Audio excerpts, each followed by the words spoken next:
Assalamualaikum warahmatullahi wabarakatuh. Selamat pagi semuanya.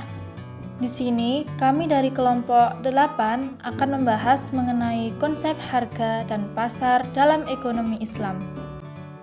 Materi yang akan kita bahas yang pertama, konsep harga dan pasar, yang kedua, intervensi harga tas'ir dalam ekonomi Islam, yang ketiga, karakteristik pasar monopoli, oligopoli, dan monopsoni dalam ekonomi Islam.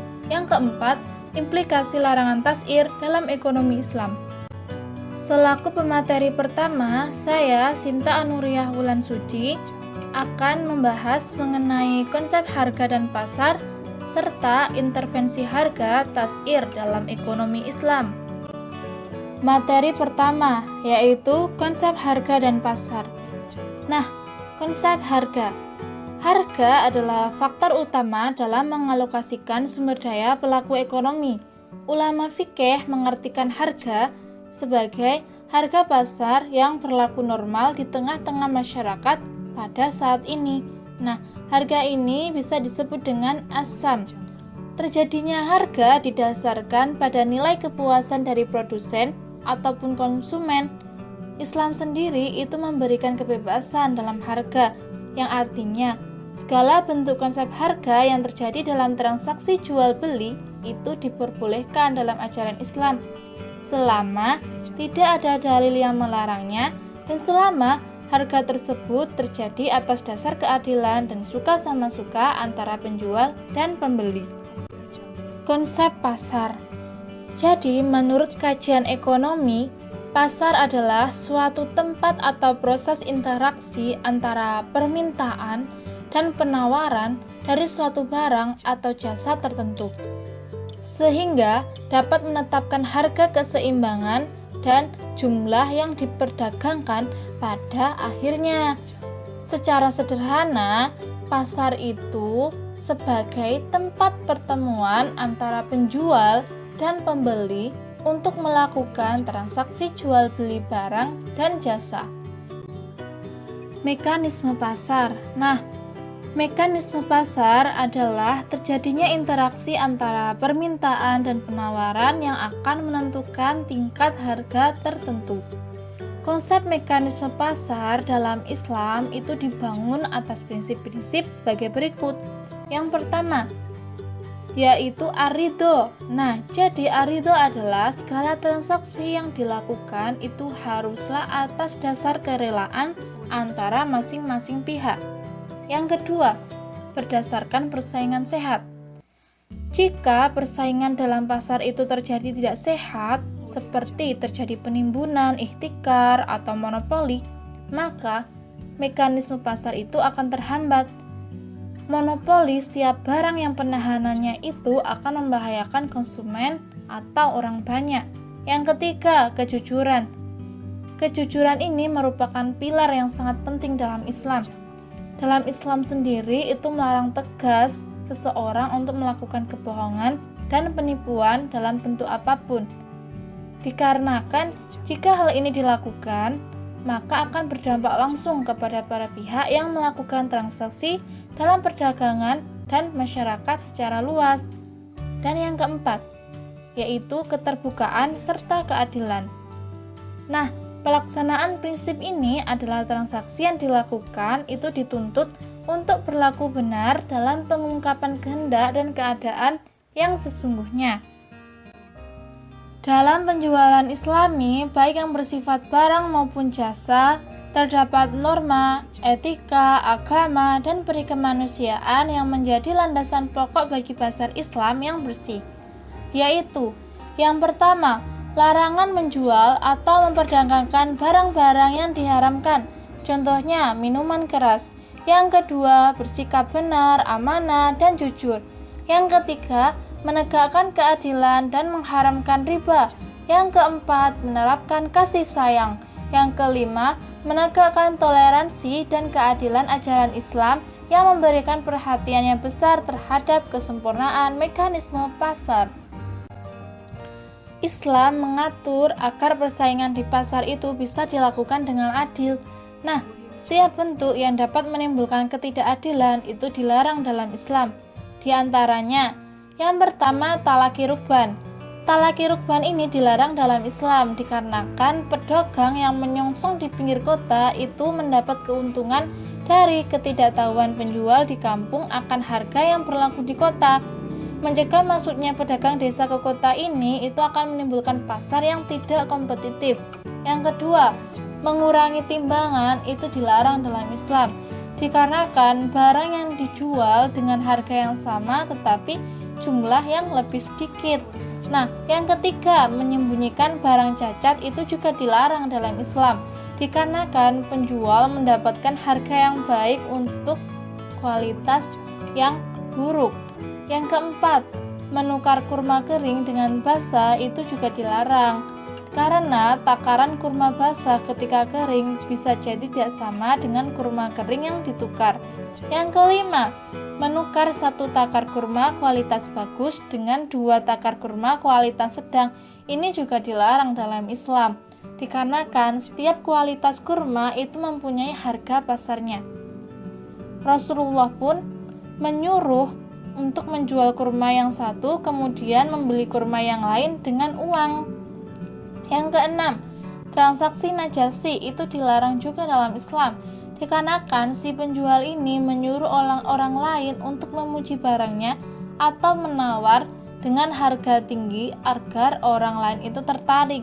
Yang ketujuh, ihtikar. Nah, ihtikar ini juga dilarang dalam Islam, yaitu mengambil keuntungan di atas keuntungan normal dengan menjual lebih sedikit barang untuk harga yang lebih tinggi. Yang ke-8, gaban fahish. Ini dilarang, yaitu menjual di atas harga pasar. Materi selanjutnya yaitu intervensi harga tas'ir dalam ekonomi Islam. At-Tas'ir Al-Jabari adalah intervensi pemerintah dalam menetapkan harga komoditi barang yang beredar di pasar. Salah satu landasan At-Tas'ir adalah surat Al-Hadid ayat 25 yang artinya, dan kami ciptakan besi yang padanya terdapat kekuatan yang hebat dan berbagai manfaat bagi manusia, supaya mereka mempergunakan besi itu dan supaya Allah mengetahui siapa yang menolong agamanya dan rasul-rasulnya, padahal Allah tidak dilihatnya. Sesungguhnya Allah Maha Kuat lagi Maha Perkasa. Quran Surat Al-Hadid ayat 25. Nah, dari arti ayat 25 dalam surat Al-Hadid tersebut dapat kita ketahui bahwa penyebutan keadilan dan besi secara bersamaan itu menunjukkan adanya indikasi akan pentingnya penerapan keadilan dan kebenaran dengan bantuan kekuatan yang dalam ayat 25 dalam surat Al-Hadid itu disebut dengan besi sebagai simbol kekuatan. Dengan demikian, negara itu diperbolehkan untuk menggunakan kekuatannya dalam mengatur ekonomi, tetapi dengan catatan itu digunakan untuk menegakkan keadilan ekonomi, bukan untuk digunakan berbuat dolim atau mendolimi rakyat. Jadi dapat dipahami bahwasanya Islam itu menghargai hak penjual dan pembeli untuk menentukan harga sekaligus melindungi hak keduanya.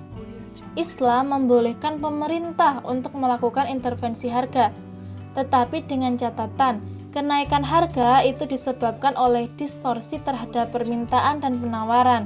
Nah, kebolehan intervensi harga antara lain, yang pertama, intervensi harga itu menyangkut kepentingan masyarakat, yaitu melindungi penjual dalam hal tambahan keuntungan, profit margin, sekaligus melindungi pembeli dalam hal purchasing power. Yang kedua, bila tidak dilakukan intervensi harga, maka penjual dapat menaikkan harga dengan cara ihtikar, yaitu penimbunan. Nah, dalam hal ini itu penjual menzolimi pembeli. Yang ketiga, pembeli biasanya mewakili masyarakat yang lebih luas, sedangkan penjual itu mewakili kelompok masyarakat yang lebih kecil, sehingga intervensi harga berarti pula melindungi kepentingan masyarakat yang lebih luas. Baik, selanjutnya saya Fidani Hayatusurian, NIM 181300097, sebagai pemateri kedua akan menjelaskan mengenai pasar monopoli, oligopoli, serta monopsoni dalam prinsip ekonomi Islam. Baik, materi yang pertama saya akan menjelaskan mengenai karakteristik pasar monopoli. Definisi dari pasar monopoli sendiri yaitu secara etimologis, monopoli berasal dari kata monopoli yang dalam bahasa Yunani yaitu kata monos yang berarti sendiri, serta polein yang berarti penjual. Dari akar kata tersebut secara sederhana bisa diartikan sebagai banyak orang yang memberi pengertian monopoli sebagai suatu kondisi di mana hanya ada satu penjual saja yang menawarkan atau yang mensuplai, sedangkan suatu barang atau jasa tertentu. Pengertian lebih jelasnya yaitu pasar monopoli sendiri adalah suatu bentuk pasar yang hanya terdapat satu penjual saja atau hanya ada satu perusahaan yang menjual produk atau komoditas tertentu serta adanya banyak pembelinya dan barang yang dihasilkan tidak mempunyai pengganti yang mirip. Jadi hanya ada satu macam jenis barang yang dijual saja. Sedangkan menurut Rati Suhertati dan Fatorosi dalam buku teori ekonomi mikro, pasar monopoli sendiri adalah suatu model pasar yang mempunyai ciri hanya terdapat satu penjual yang ada di pasar tersebut. Sedangkan output yang dihasilkan oleh produsen bersifat lain daripada yang lain atau bisa dikatakan unik. Tidak mempunyai barang pengganti yang sangat dekat. Dan pasar ini hanya menjual satu jenis barang saja, seperti itu. Selanjutnya, saya akan menjelaskan mengenai ciri-ciri pasar monopoli. Menurut Sadono Sukirno dalam bukunya Ekonomi Mikro, menjelaskan mengenai ciri-ciri pasar monopoli. Yang pertama ada pasar monopoli adalah industri satu perusahaan. Artinya hanya ada satu perusahaan dalam industri tersebut. Dengan demikian, barang atau jasa yang dihasilkan tidak dapat dibeli dari tempat lain. Para pembeli tidak mempunyai pilihan lain dan tidak bisa berbuat apapun dalam menentukan cara jual beli. Hal itu dikarenakan dalam pasar monopoli sendiri cuma menjual satu produk atau satu jenis barang saja. Selanjutnya yang kedua ada tidak mempunyai barang pengganti yang mirip. Maksudnya barang yang dihasilkan perusahaan tidak dapat digantikan oleh barang lain yang ada di dalam pasar tersebut. Barang tersebut merupakan satu-satunya jenis barang yang dijual, yang seperti itu tidak terdapat barang yang mirip yang dapat menggantikan barang itu. Selanjutnya yang ketiga tidak terdapat kemungkinan untuk masuk ke dalam industri. Ada beberapa bentuk hambatan dalam memasukkan ke dalam pasar monopoli ini.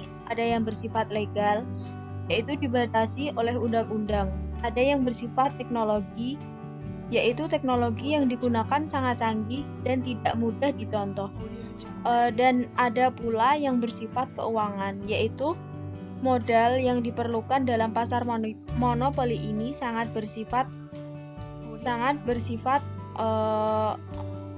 berarti seperti itu.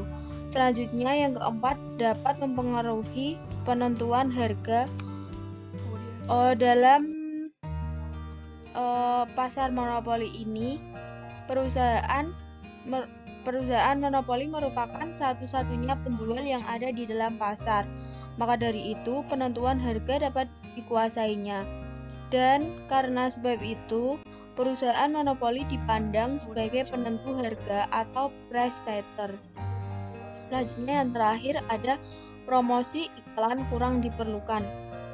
Dalam perusahaan dagang monopoli ini, satu-satunya perusahaan di dalam industri, ia tidak perlu mempromosikan barangnya dengan menggunakan iklan. Iklan tersebut bukanlah tujuan untuk menarik pembeli, tetapi untuk memelihara hubungan baik dengan masyarakat. Selanjutnya Saya akan membahas mengenai sebab-sebab terjadi monopoli. Sebab-sebab terjadinya monopoli menurut Masyuri dalam bukunya Ekonomi Mikro dan menurut Sudono Sukirno dalam buku Ekonomi Teori Pengantar, yaitu sebagai berikut. Yang pertama, adanya hak paten. Selanjutnya, adanya hak yang diberikan pemerintah atau berupa peraturan, misalnya ada perusahaan listrik, telepon, dan sebagainya. Selanjutnya, nomor 3, ada perusahaan monopoli mempunyai suatu sumber daya tertentu yang unik dan tidak dimiliki oleh perusahaan yang lainnya. Selanjutnya, yang nomor 4, perusahaan monopoli umumnya dapat menikmati skala ekonomi atau economies of scale hingga ke tingkat produksi yang sangat tinggi. Selanjutnya, apa sih pandangan ekonomi Islam terhadap pasar monopoli sendiri ini? Dalam hukum Islam, sesungguhnya Islam tidak pernah mengharamkan adanya monopoli. Setiap orang bisa diperbolehkan melakukan usaha bisnis, baik dia merupakan penjual tunggal atau tidak, selama tidak melanggar syariat dan tidak menzalimi pihak lain. Dalam hal ini, sesungguhnya yang dilarang oleh Islam ialah perbuatan ihtikarnya. Ihtikar sendiri merupakan menjual barang ketika barang telah melonjak naik guna mengambil keuntungan yang sangat banyak. Dalam hal ini, ihtikar dalam ilmu ekonomi sendiri disebut sebagai monopolies of rent-seeking behavior. Yang menurut Imam Qardawi, monopoli sendiri ialah menahan barang untuk tidak diedarkan di pasar supaya harganya naik. Jadi barang tersebut ditimbun dahulu, lalu pada saat barang itu langka di pasar monopoli ini, barang bisa dijual bebas dengan harga yang sangat tinggi. Ihtikar ini bisa saja disamakan dengan menimbun barang. Para ulama-ulama sepakat menimbun barang dikatakan haram apabila telah mencakup syarat berikut. Syarat ini yang pertama ada barang yang ditimbun merupakan barang pokok untuk memenuhi hajat hidup orang banyak. Yang kedua ada barang dijual ketika telah melambung tinggi. Selanjutnya barang yang disimpan telah melebihi kebutuhan masa depan atau untuk 1 tahun. Meskipun Islam tidak melarang adanya monopoli, akan tetapi apabila terjadi ketimpangan pendapatan dan ditimbulkan kerugian salah satu pihak, maka negara wajib melakukan intervensi dan juga koreksi. Negara bertanggung jawab penuh untuk menciptakan suatu keadilan ekonomi dengan memberikan kesempatan kepada setiap individu untuk berpartisipasi dalam kegiatan tersebut. Oke, materi selanjutnya mengenai karakteristik pasar oligopoli. Materi yang pertama mengenai definisi pasar oligopoli. Pengertian secara bahasa oligopoli berarti ada beberapa penjual di dalam satu pasar.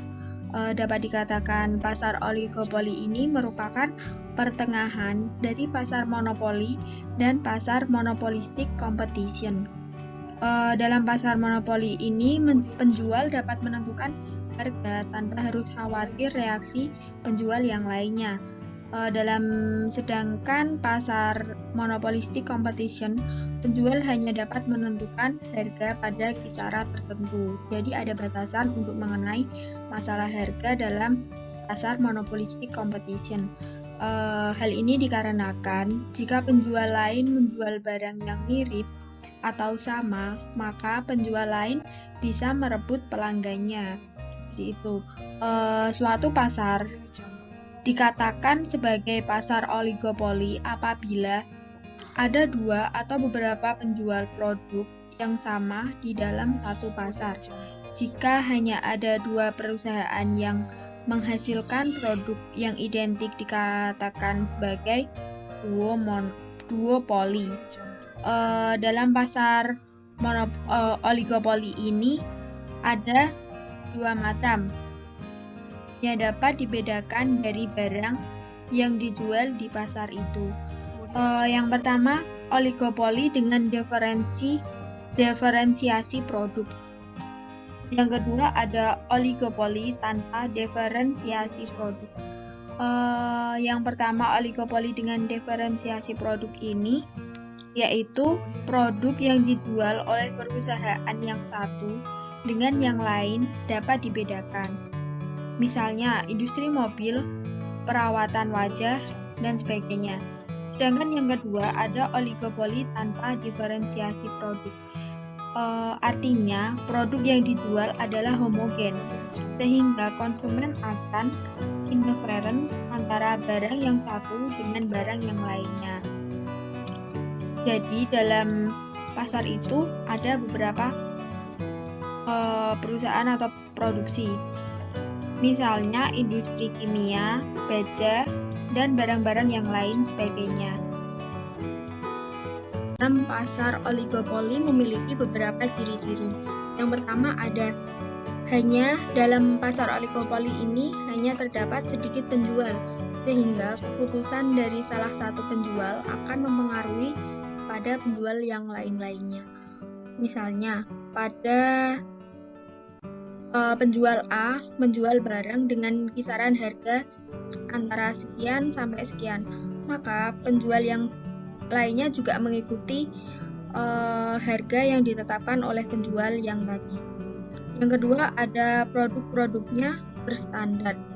Sedangkan yang ketiga, kemungkinan ada penjual yang lain untuk masuk pasar yang masih terbuka. Jadi pasar oligopoli ini memungkinkan ada banyak penjual, tentunya lebih dari satu macam saja. Sedangkan yang keempat, peran iklan sangat berpengaruh besar dalam penjualan produk perusahaan. Berbeda dengan pasar monopoli tadi yang di pasar monopoli tadi iklan tidak berperan sangat penting.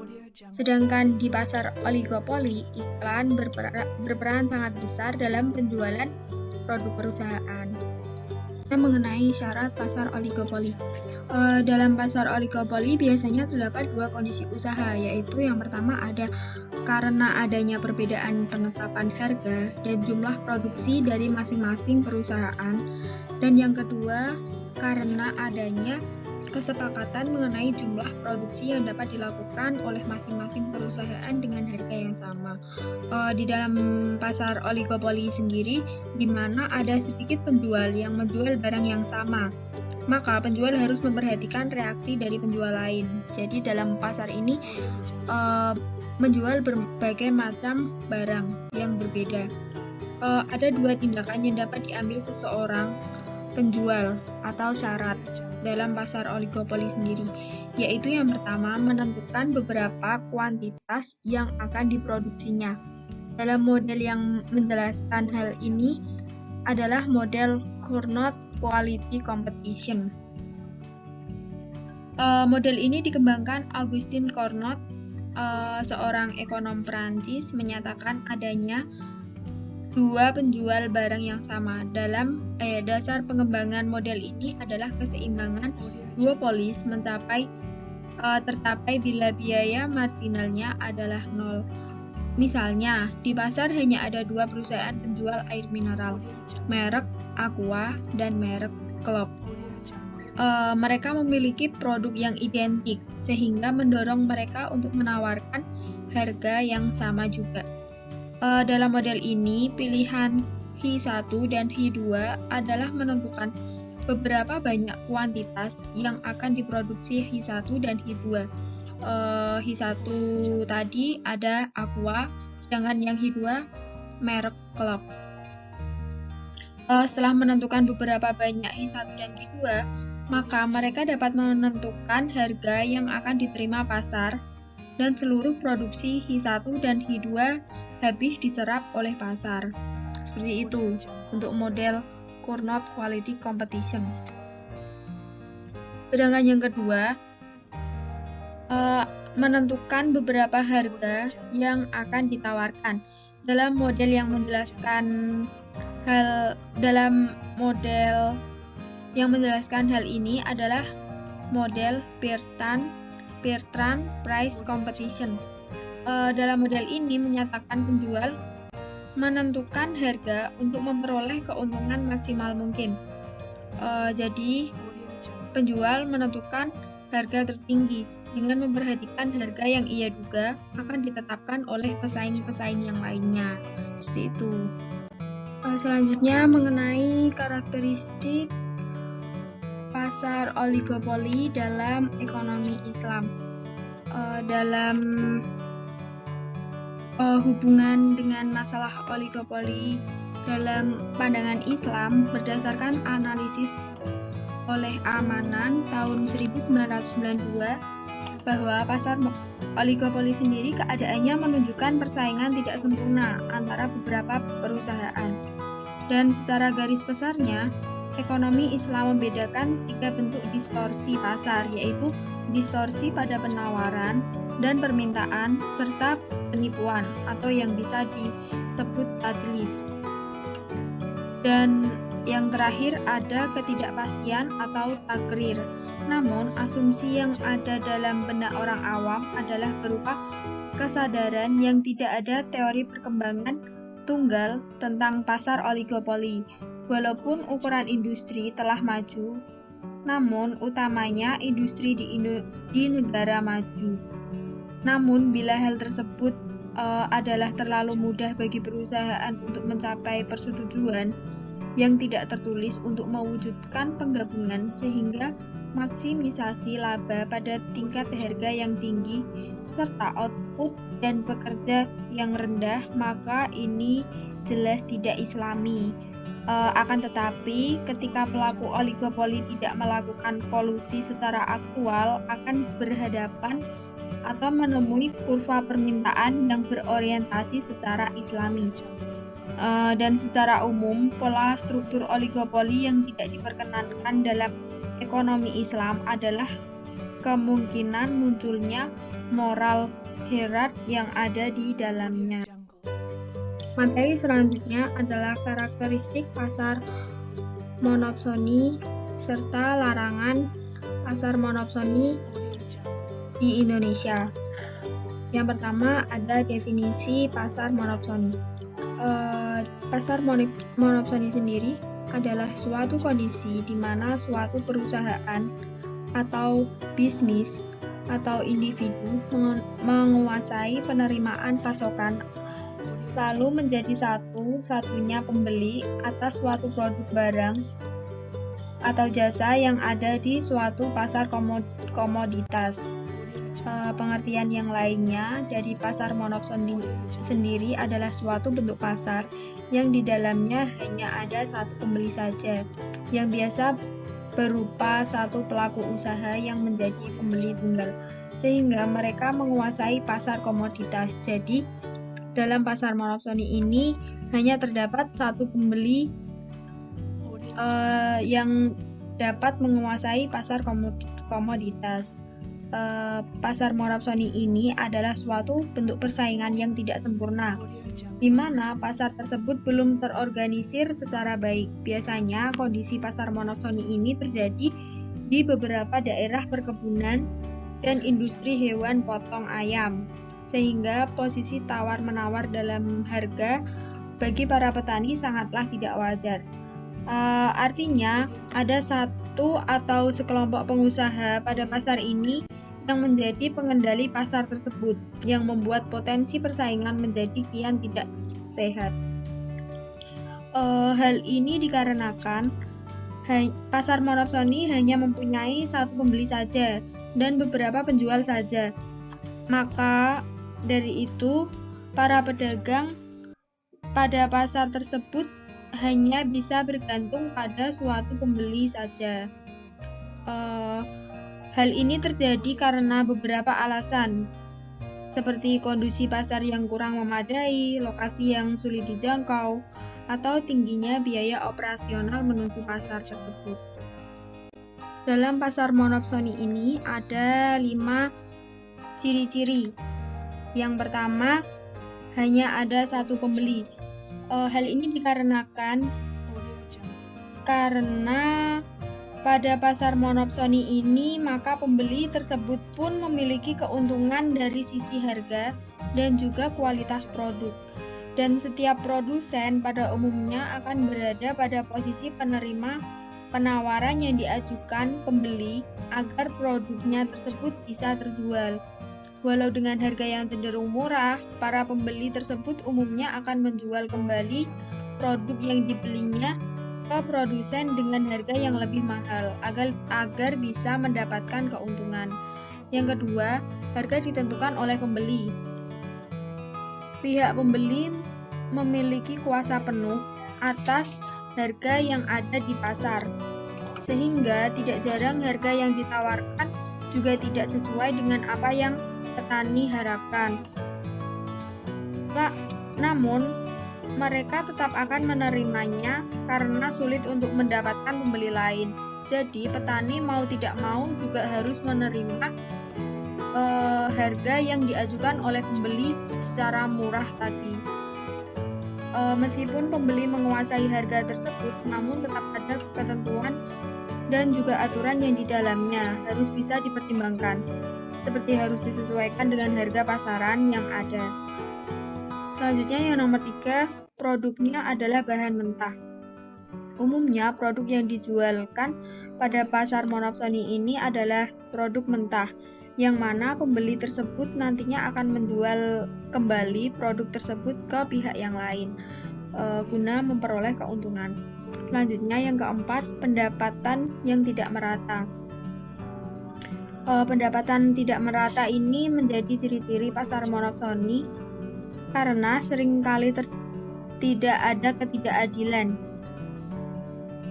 di mana pihak produsen atau petani tidak mempunyai peran dalam hal menentukan harga dan akan sulit untuk berkembang karena produk yang mereka jual dan dibeli dengan harga yang sangat murah. Sebaliknya, para pembeli akan mendapat keuntungan yang banyak dari kedua pihak, yaitu produsen atau petani dari konsumen yang membeli produk tersebut darinya. Yang kelima, sering terjadi perselisihan. Perselisihan yang terjadi antara pihak pembeli dan penjual dalam pasar monopsoni ini sudah dianggap hal biasa, karena kondisi ini tentu saja terjadi karena harga yang diajukan oleh pembeli sangat jauh dari harga yang diharapkan oleh para petani atau penjual, karena pembeli membeli dengan harga yang sangat murah tadi dan mereka merasa dirugikan. Dalam perselisihan ini juga bisa terjadi karena adanya pihak ketiga seperti pihak pemerintah yang belum mengatur harga produk antara kedua belah pihak tadi. Selanjutnya mengenai larangan kegiatan pasar monopsoni. Di negara Indonesia, larangan terkait kegiatan pasar monopsoni ini sebenarnya sudah diatur dalam Undang-Undang Pasar 18 Nomor 5 Tahun 1999 yang merujuk pada ayat 1 tersebut. Apabila operator ekonomi atau kelompok operator ekonomi mempunyai 50% saham pada jenis tertentu pada produk barang atau layanan yang dikendalikan, maka operator tersebut harus dicurigai sebagai pemilik kendali atas tanda terima pengiriman atau menjadi satu-satunya pembeli pada pasar tersebut. Hal ini dikarenakan pasar monopsoni dilarang beroperasi karena banyak pihak yang merasa dirugikan dan pihak pembeli yang mendapat keuntungan yang tidak sebanding dengan penjual, karena pihak pembeli dia berperan penuh dalam menentukan harga dan merugikan pihak penjual atau petani. Itu tadi materi mengenai karakteristik pasar monopoli, oligopoli, dan monopsoni dalam ekonomi Islam yang telah saya sampaikan. Selanjutnya akan disampaikan oleh pemateri ketiga, yaitu Rizal Khairul Imam dengan NIM 181300087. Assalamualaikum warahmatullahi wabarakatuh. Saya di sini akan menerangkan tentang implikasi larangan tas'ir dalam ekonomi Islam. Tas'ir menurut bahasa sama dengan si'ir, yaitu menetapkan atau menentukan harga. Dalam terminologi fikih, para ulama mendefinisikan al-tas'ir dalam beragam redaksi. Menurut Hanabilah, Al-Bahuti mendefinisikan yang artinya penetapan harga oleh imam atau pemimpin atau yang mewakilinya, dan pemaksaan kepada masyarakat, pedagang maupun pembeli untuk mengikutinya. Selain itu, Sayyid Sabiq juga memberikan definisi tas'ir dalam kitabnya Fiqh al-Sunnah, yang artinya menetapkan batas harga tertentu bagi suatu barang dagangan yang hendak dijual dengan sekiranya perbuatan tersebut tidak menzalimi penjual dan tidak menganiaya pembeli. Sebagaimana tujuan hukum Allah menetapkan hukum-hukumnya adalah untuk mewujudkan kemaslahatan manusia, mewujudkan kesejahteraan hakiki bagi manusia merupakan dasar sekaligus tujuan utama dari syariah Islam. Sedangkan menurut Al-Syatibi dalam Muwafakat, tujuan utama syariah Islam adalah mencapai kesejahteraan manusia yang terletak pada perlindungan terhadap 5 kemaslahatan, yaitu keimanan, ilmu, kehidupan, harta, serta kelangsungan keturunan. Jika salah satu dari 5 kebutuhan ini tidak tercukupi, niscaya manusia tidak mencapai kesejahteraan yang sesungguhnya. Ketika kemaslahatan dapat diwujudkan dengan at-tas'ir, maka tas'ir dapat dibolehkan karena dengannya kemaslahatan manusia dapat terwujud. Imam atau pemimpin boleh memaksa jika bertujuan untuk menolak kemudaratan umum. Ini boleh dilakukan ketika terjadinya fluktuasi harga yang disebabkan oleh ulah para pedagang. Malikiyah dan Hanabilah memberikan syarat diperbolehkannya tas'ir, yakni 1. Masyarakat sangat membutuhkan komoditi tersebut. 2. Membentuk lembaga khusus untuk menetapkan harga dan menjamin keadilan serta menjaga hak pedagang dan pembeli. Yang ketiga, sebab penetapan harga karena tingginya harga komoditi yang timbul karena kecurangan para pedagang. Qardawi menyatakan bahwa jika penentuan harga dilakukan dengan memaksa penjual menerima harga yang tidak mereka ridhoi, maka tindakan ini tidak dibenarkan oleh agama. Namun, jika penentuan harga itu menimbulkan suatu keadilan bagi seluruh masyarakat, seperti menetapkan undang-undang untuk tidak menjual di atas harga resmi, maka hal ini diperbolehkan dan wajib diterapkan. Itu tadi penjelasan dari kami. Ada kurang lebihnya kami mohon maaf. Wassalamualaikum warahmatullahi wabarakatuh. Terima kasih.